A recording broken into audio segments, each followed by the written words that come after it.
The first question was on enzyme function, and we asked about how carbonic anhydrase might work. And the only thing I'd modify on both of these is that carbonic anhydrase is not charged, so it would be hydrogen bonding and or van der Waals forces or something that would cause the attraction. And of course, in a protein, carbon dioxide and water would be pretty small, so there'd be binding pockets that are pretty small for them. But the other parts make sense. The scale is not so critical here. We have binding, and in the case of carbonic anhydrase, which doesn't use ATP, just random molecular motion bouncing back and forth will, sooner or later, it'll pull these apart far enough apart to strain that bond and split it into carbon dioxide and water. And this is what the same thing was shown. Here's molecular motion, random molecular motion, making this thing move back and forth. And eventually, where the active site is, you get enough strain that you rip these apart. And so here they are ripped apart, and you have water and carbon dioxide. Or if water and carbon dioxide bind separately, you can get them rammed together to form bicarbonate. This person also showed an example of how something like that might work powered by ATP.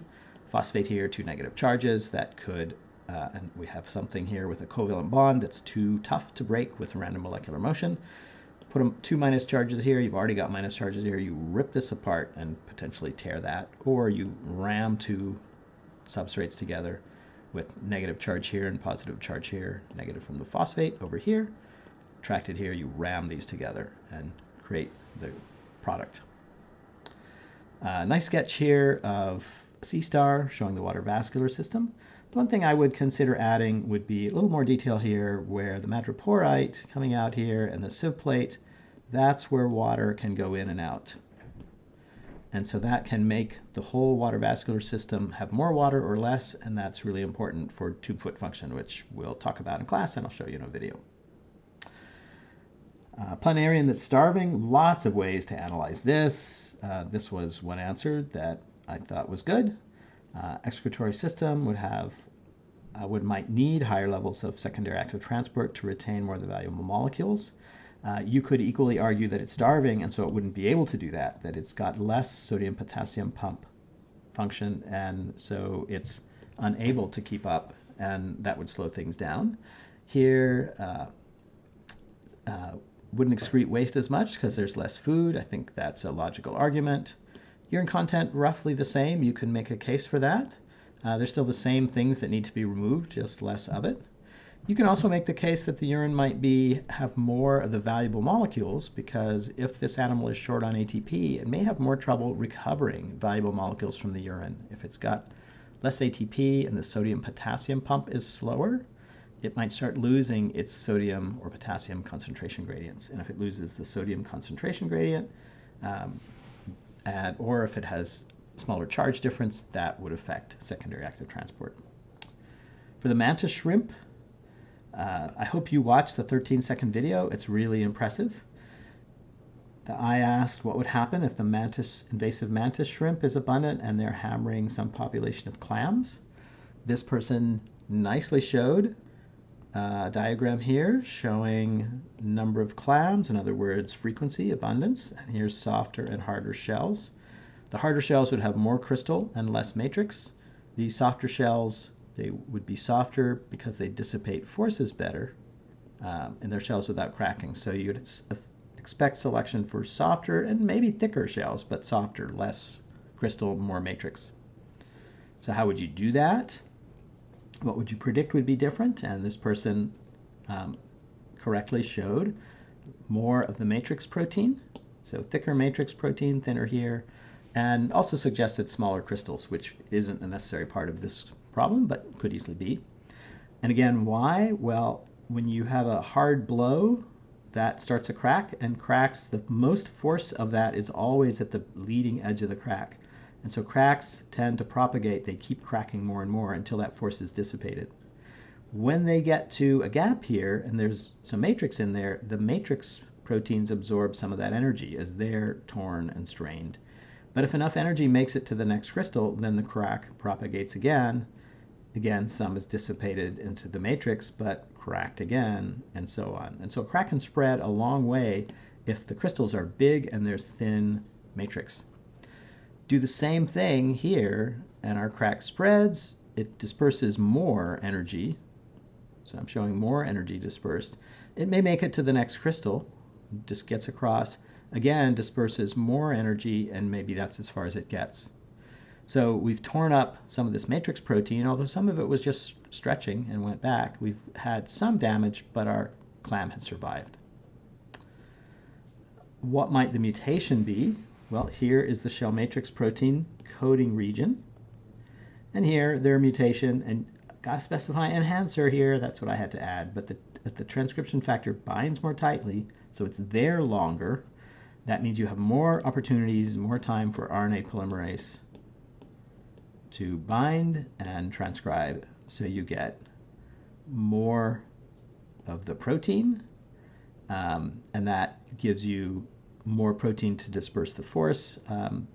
Tightly packed, maybe not, but so I'm not sure I would call it tightly packed, but more of the protein, thicker shell, less easily broken. Okay, and so the intent there, I think, is that. I had another alternative here that it would have to be a mutation in a different gene.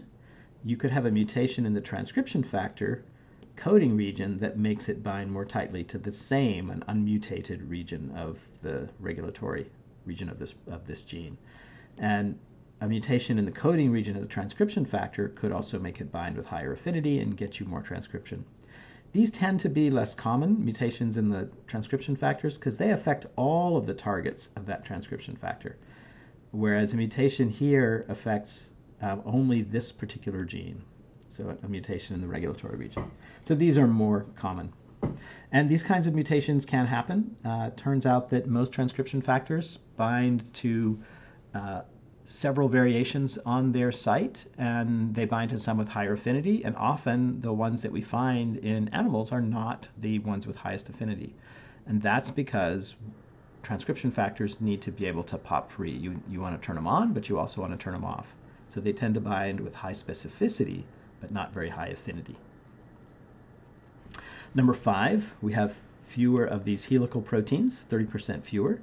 So it moves fast when these muscles contract because there's less resistance.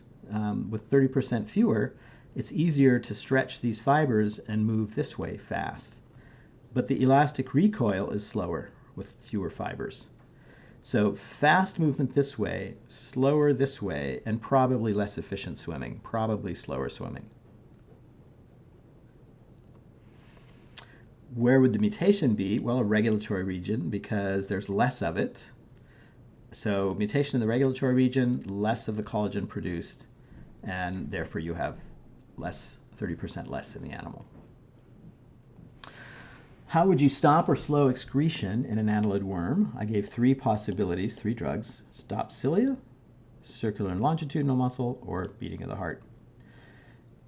If the metanephridium, and remember the structure of a metanephridium, simplified, would be like this. Here is one segment, and there's the wall of that segment, and then here's the segment in front, and of course it would have its own metanephridium. So they're always opening in the segment in front. There's 2 possible ways to get fluid in. One is contraction of the muscles in this segment, which would move fluid into the metanephridium of the next segment and through and out. Or there could be cilia here that's moving fluid in, or both. So if there are cilia here, then blocking the cilia would slow movement and you'd slow down excretion. If most of the fluid is getting in because of contraction of circular and longitudinal muscles, so here's circular muscles wrapped around, or longitudinal muscles, then halting them means less contraction, and so again you'd have less fluid through. Hearts, that's indirect. These are animals with a closed circulatory system, and so the heart isn't doing anything to pump fluid in there. This person argued there could still be an effect because if the heart is stopped, you have slower nutrient delivery to the muscles or to the cilia, and that could slow them down, which I agree. Number 7, I didn't see good samples to show you. Most people didn't get to 7, but here's one for number 8, showing an arthropod open circulatory system. And then I liked the structure here. Here is outer, so a little piece shown here, pulled out. Here's a cross section, outer epithelial, inner epithelial. Here's the basement membrane for outer. Here's the basement membrane for inner. There's some muscle in here, scattered neurons, nervous tissue, and some connective tissue in here as well, some connective tissue shown in here. And so that would be a logical arrangement for a heart.